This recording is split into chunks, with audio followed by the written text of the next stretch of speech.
Archaeoastronomers have found 3 types of early observatories: simple markers, circles of stone and wood, and temples. Early on, markers were used to create sight lines to the horizon, so that during the equinox or solstice, the sun would appear to rise exactly on the sight line. Stonehenge in England was set up this way, as were a number of ancient Native American buildings, such as the ones at Chaco Canyon in New Mexico and Hovenweep in Utah. England's Stonehenge is one of the earliest examples of an observatory in Europe. Stonehenge is a large calendar capable of predicting the equinoxes and the solstice. Before Stonehenge, in 3000 BC, the ancient Egyptians had devised a solar calendar of 365 days, the starting point of which hinged on the heliacal rising of the star Sirius, which also happened to coincide with the summer solstice and the annual flooding of the Nile. By being in touch with celestial phenomenon and their natural surroundings, the ancient Egyptians were able to predict events of great significance in their desert environment. At Abu Simbel, massively carved statues of Ramses the Great face east to greet the sun god Re, the bringer of light. As the sun rises each day, the statues are illuminated again, perhaps a sign of rebirth for Ramses. But the most compelling is a passage to the temple's inner sanctuary, which is aligned so that on October 18th, the sun filters into the sanctuary, illuminating a statue of Ramses. While October 18th doesn't mean much to us in the Western world, this October date corresponds to the beginning of the Egyptian civil year and the celebration that occurred during the time in which Ramses lived. It was the Greeks, however, that created the first portable cosmological tool for keeping track of these motions: a stick. The Greeks actually called it a gnomon, and it was used to keep track of the shadow of the sun. Actually, it's a little bit more difficult than that because the shadow depends on your latitude.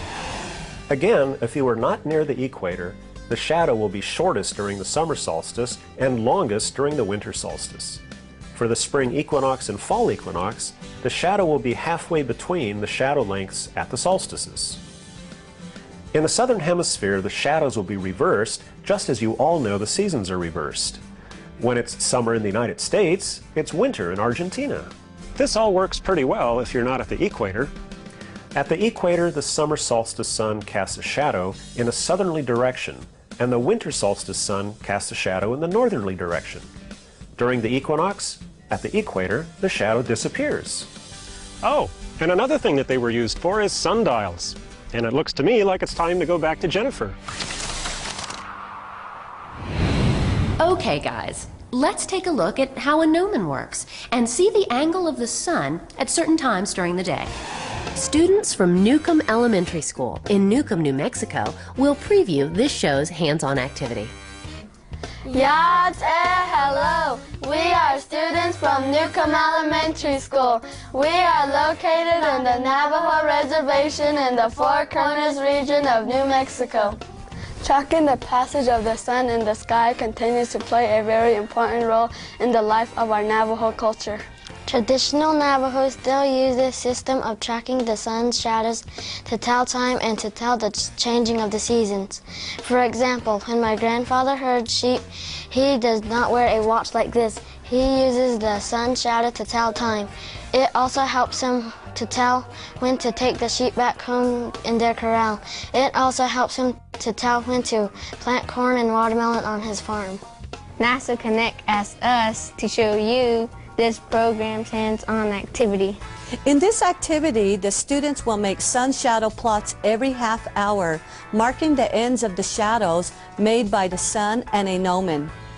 You can download a copy of the Educator Guide from the NASA Connect website for directions and a list of materials. Turn a cardboard box upside down. Tape a large piece of paper to the cardboard box. Draw 2 lines that are perpendicular to each other, from top to bottom, and the other from left to right across the paper. Mark its center with a dot. And make a very small hole in the center of the box using the point of a scissors. Stick the gnomon through the dot and the hole in the cardboard. secure it with tape so that 10 centimeters is sticking straight up out of the box. Use a protractor to make sure the gnomon is perpendicular to the box. On a clear sunny day, find a large flat area. Tape the box to the ground on all 4 sides. Starting as early in the morning as possible, mark the end of the gnomon shadow every half hour until the end of the day. Next to the dot, label the time of the day it was marked. You will analyze the data you collect by measuring angles and length. Remove the gnomon and draw a straight line from each dot to the hole that the gnomon was placed in. Measure and record the angle between the horizontal line drawn through the center of the paper and each marked shadow. Then, measure and record the length of each shadow. Using geometry, find and label true north on your sun shadow plot. Verify local solar noon using shadow length times and sunrise-sunset times. How do the lengths, positions, and angles of the shadows change? What do the changes tell you about the position of the sun throughout the day? Would the curve change if you used a different sized gnomon to cast the shadow? And don't forget to check out this cool web activity for this program. You can download it from the NASA Connect website.